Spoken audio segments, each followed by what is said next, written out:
여름날 땀 흘리고 나서 손등 할아보신 적 있으세요? 짭짤하죠? 슬플 때 흘린 눈물도 짜요. 대체 왜 그럴까요? 우리 몸은 머리끝부터 발끝까지 소금물로 가득 차 있기 때문입니다. 그런데 신기한 게 있어요. 물고기는 짠 바다에서 100년을 살아도 멀쩡한데 그 물고기를 잡아서 소금 한 줌 뿌리면 금방 죽어버립니다. 똑같은 소금인데 말이죠. 답은 간단해요. 농도입니다. 지나치게 짜게 먹으면 위벽이 상하고 병이 생겨요. 하지만 딱 맞는 농도로 먹으면 우리 몸을 지켜줍니다. 여러분, 병원 입원하시면 팔에 링거 꽂죠? 그 안에 뭐가 들었는지 아세요? 소금물이에요. 텔레비전에선 소금 줄이라고 하는데 정작 위급하면 혈관으로 소금물을 넣는 겁니다. 오늘 저는 여러분께 정말 부끄러운 고백을 하나 하려고 해요. 제가 35년간 의사로 살면서 어머니를 거의 잃을 뻔한 이야기입니다. 혹시 새벽에 화장실 가느라 잠 못 주무시는 분 계세요? 온종일 기운 없으신 분? 아침에 일어나면 얼굴이 퉁퉁 부으신 분? 다리에 쥐 자주 나시는 분? 지금부터 제 이야기 꼭 들어보세요. 병원에서도 잘 안 알려주는 방법이에요. 그런데 돈 한 푼 안 들어요. 구독과 좋아요 눌러주시고 댓글로 여러분의 나이와 건강 고민 남겨주세요. 그럼 시작합니다. 안녕하세요, 여러분. 저는 30년 넘게 가정의학과에서 일해온 의사입니다. 오늘 제가 여러분께 꼭 들려드리고 싶은 이야기가 있습니다. 제 어머니를 거의 잃을 뻔했던, 그래서 제 인생을 완전히 바꿔놓은 경험 말이죠. 여러분, 혹시 치과 치료 받으실 때 입안에서 피만 느껴보신 적 있으시죠? 그 짭짤한 맛이 바로 소금 맛입니다. 우리 몸속을 흐르는 피는 사실 소금물이거든요.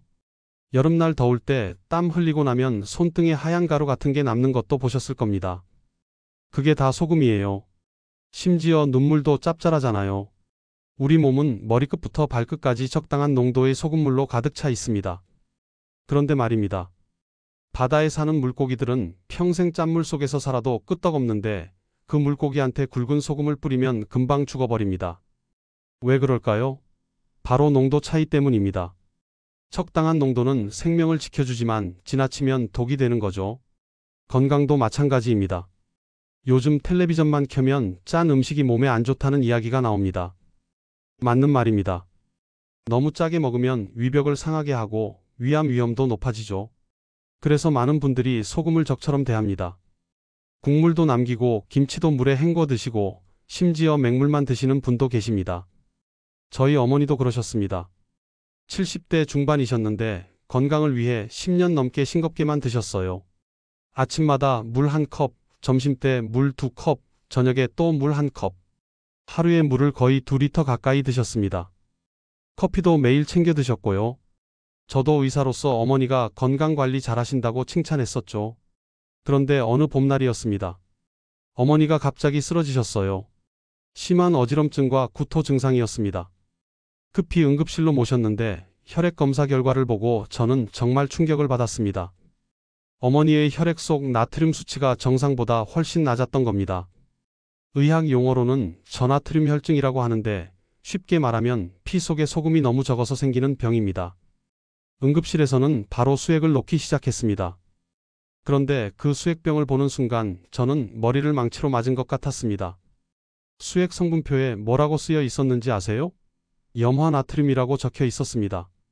바로 소금물이었던 거죠. 10년 동안 입으로는 소금을 피하라고 하면서 막상 위급하면 팔뚝혈관으로 소금물을 넣고 있었던 겁니다. 그날 밤 저는 잠을 이룰 수가 없었습니다. 제가 의사면서도 어머니를 병들게 만들었다는 죄책감이 밀려왔습니다. 그리고 깨달았습니다. 건강 정보가 넘쳐나는 세상이지만 정작 중요한 건 균형이라는 걸 말이죠. 소금이 나쁜 게 아니라 어떻게 먹느냐가 중요했던 겁니다. 그때부터 저는 옛날 어르신들의 생활 방식을 다시 들여다보기 시작했습니다. 우리 조상들은 매일 아침 된장국 한 그릇으로 하루를 시작했고 동치미 국물도 마셨습니다. 병원에서는 환자에게 소금을 줄이라고 하지만 정작 병이 깊어지면 소금물 수액을 놓습니다. 이 모순된 상황 속에서 진짜 답은 무엇일까요? 어머니가 수액을 맞고 나서 상태가 좋아지기 시작했습니다. 이틀 동안 입원하셨다가 퇴원하셨어요. 집으로 돌아오는 차 안에서 어머니는 아무 말씀이 없으셨습니다. 저도 할 말이 없었습니다.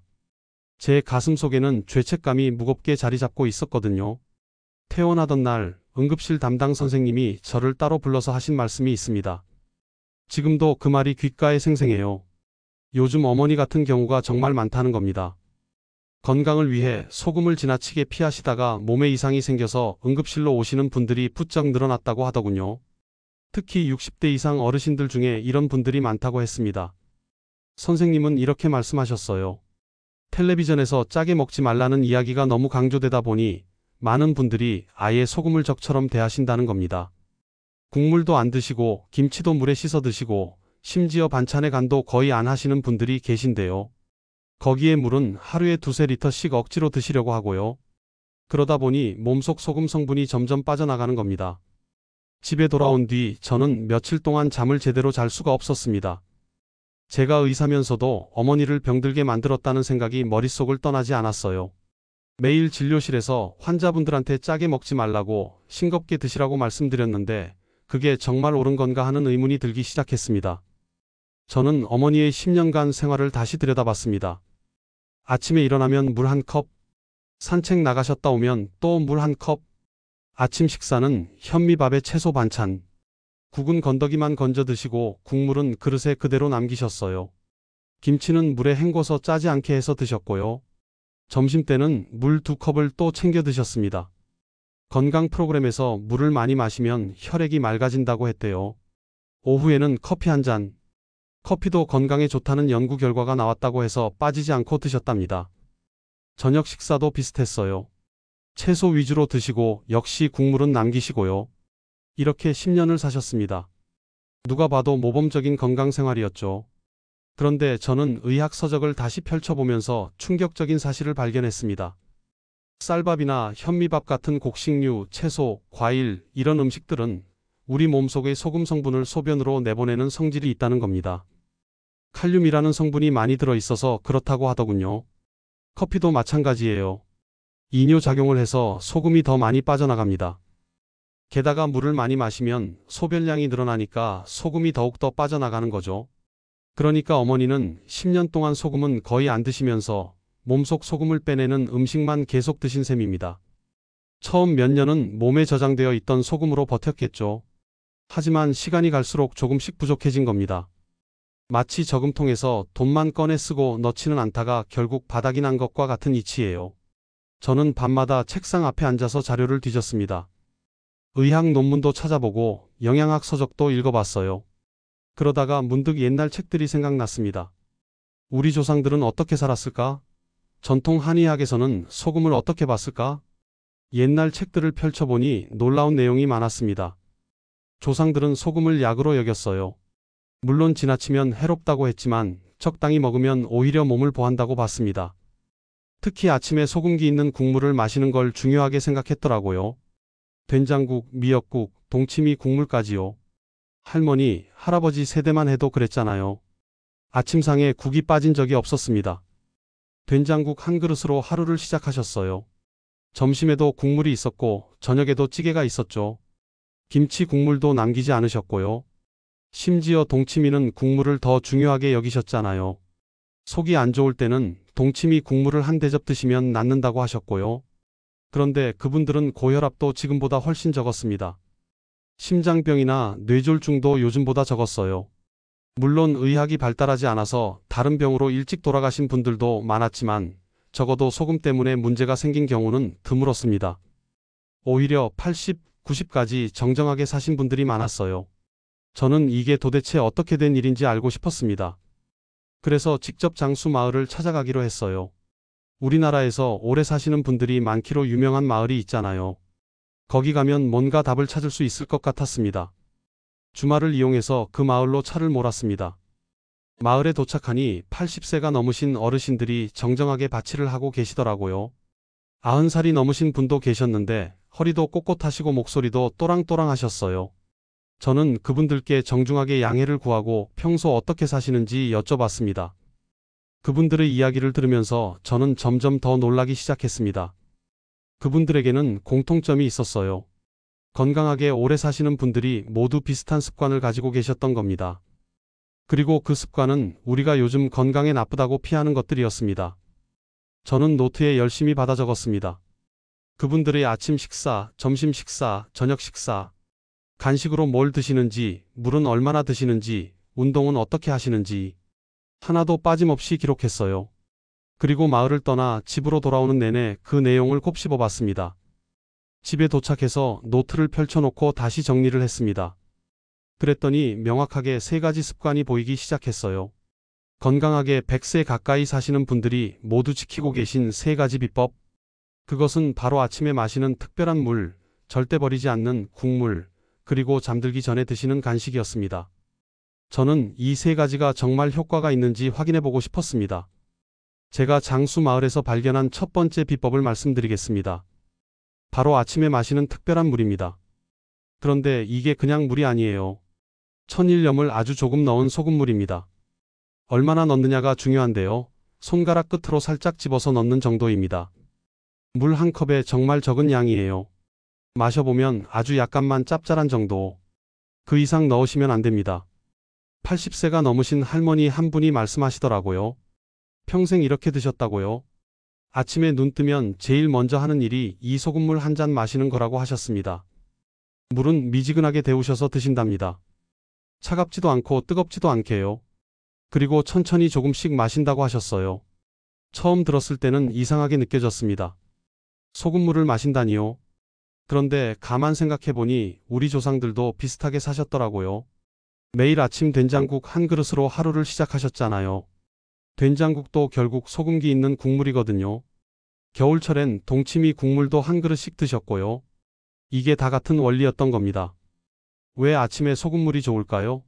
우리가 자는 동안 땀으로 수분이 빠져나갑니다.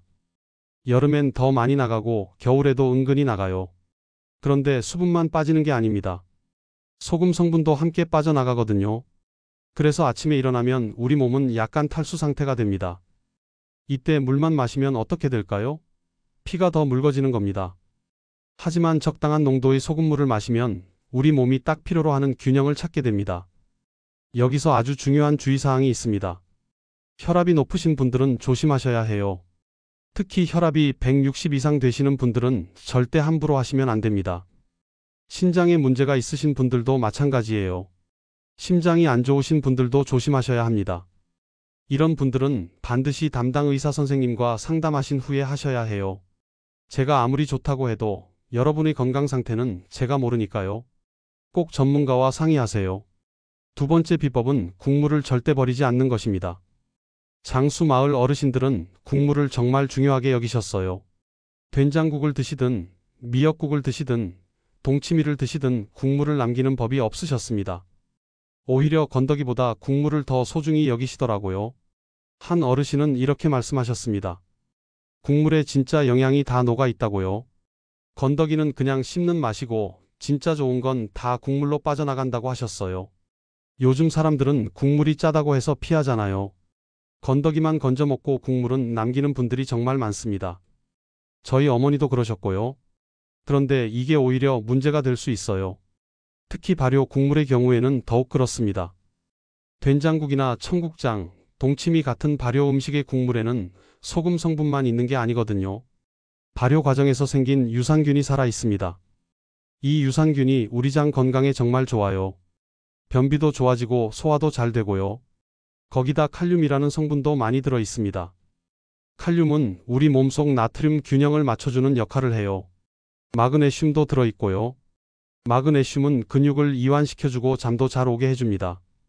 그래서 발효 국물을 드시면 여러 가지 좋은 점이 있습니다.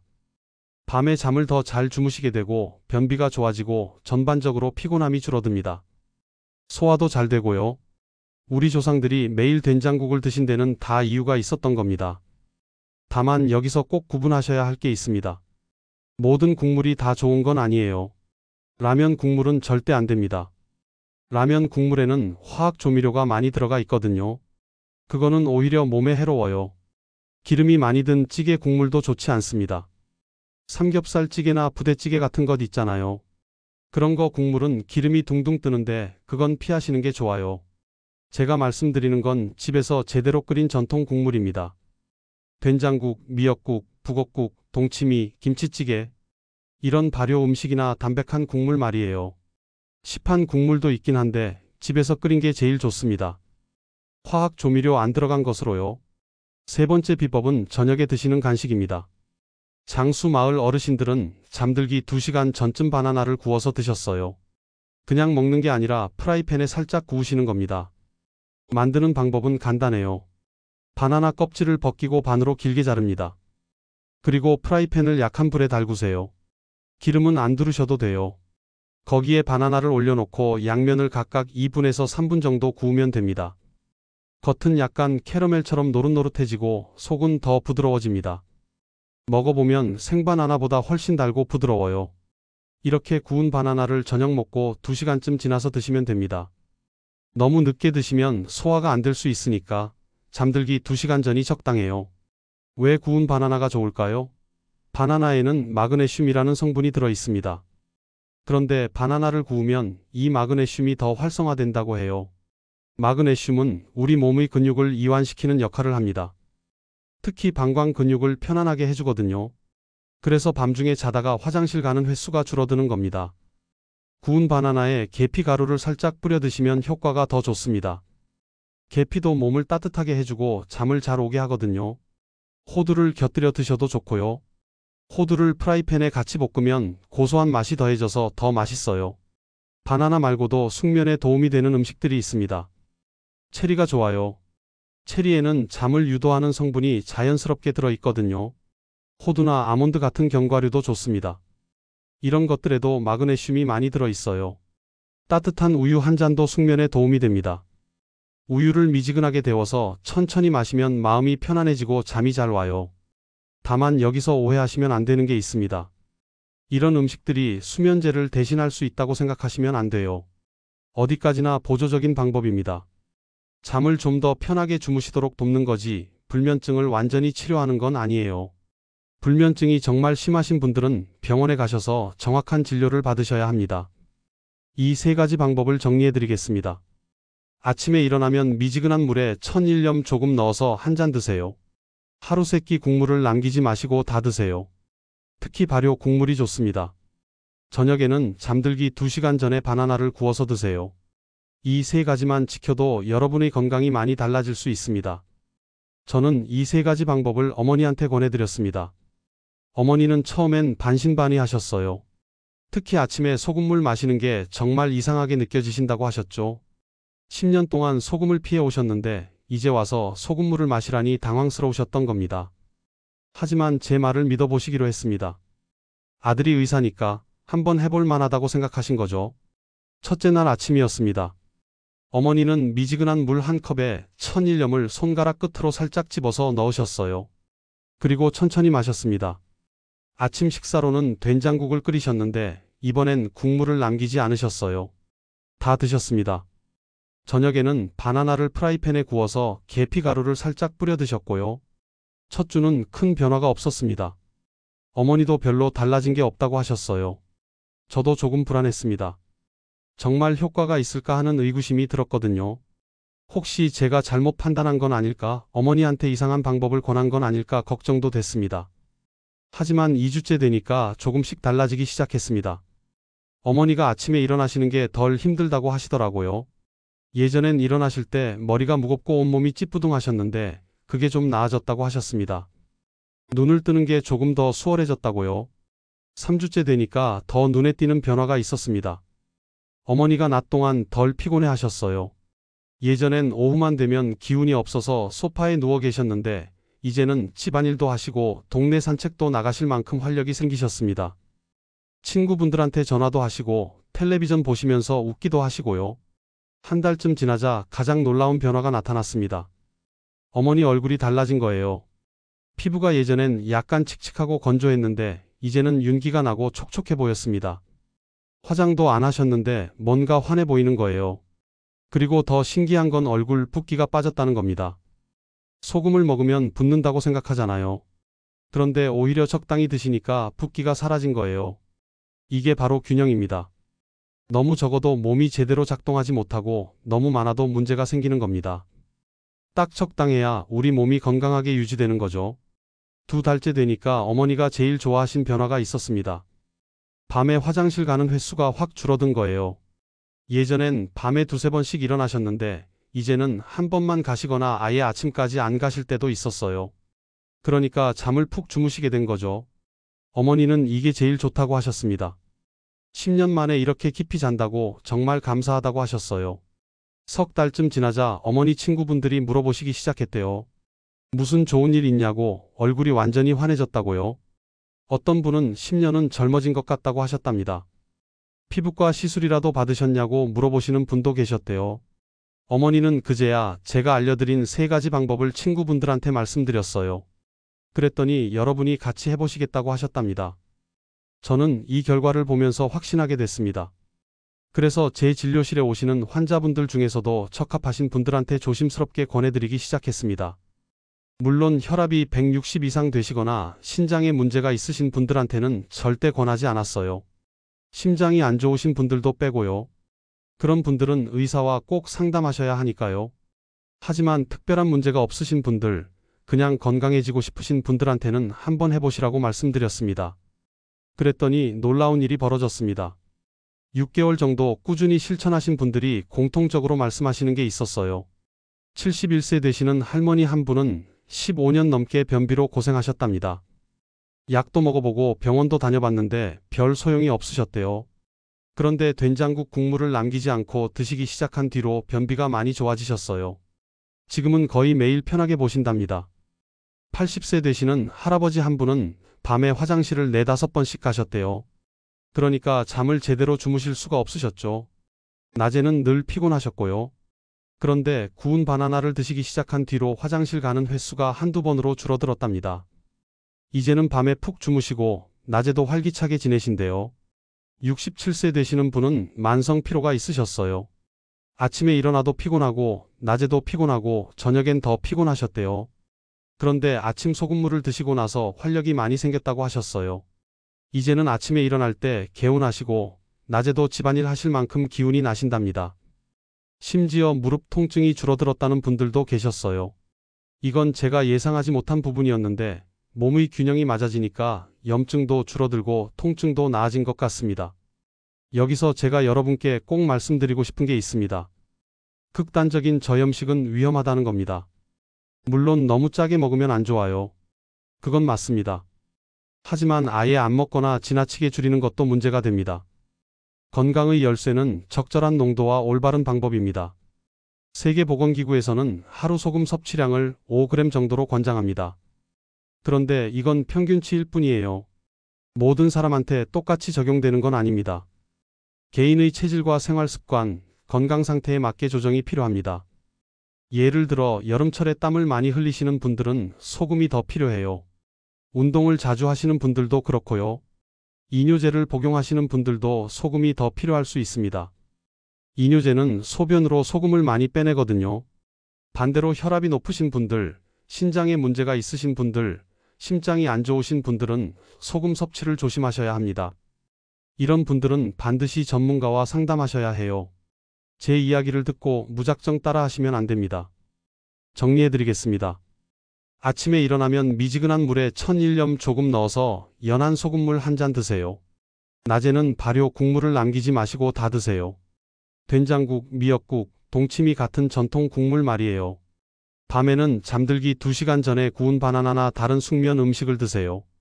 이 단순한 3가지 습관이 100세 건강의 열쇠가 될 수 있습니다. 마지막으로 당부드리고 싶은 말씀이 있습니다. 소금은 적이 아닙니다. 방법에 따라서 최고의 보약이 될 수 있어요. 우리 조상들이 평생 드셨던 것처럼 적당히 올바르게 드시면 오히려 건강을 지켜줍니다. 여러분도 오늘부터 실천해보세요. 그리고 여러분의 경험을 댓글로 남겨주시면 다른 분들한테도 큰 도움이 될 겁니다. 몇 살이신지, 실천해보셨는지, 어떤 변화가 있으셨는지 나눠주시면 정말 감사하겠습니다. 오늘 이야기가 도움이 되셨다면 구독과 좋아요 부탁드립니다. 다음 편에서는 무릎 통증을 해결하는 비법을 자세히 알려드리겠습니다. 여러분 모두 건강하시길 바랍니다. 긴 시간 들어주셔서 감사합니다. 이 영상 끝까지 시청해주셔서 진심으로 감사합니다. 여러분의 구독과 좋아요는 더 많은 분들에게 이 소중한 건강 정보를 전하는 데 큰 힘이 됩니다. 앞으로도 여러분의 건강한 삶을 위한 따뜻한 지혜로 함께하겠습니다. 감사합니다.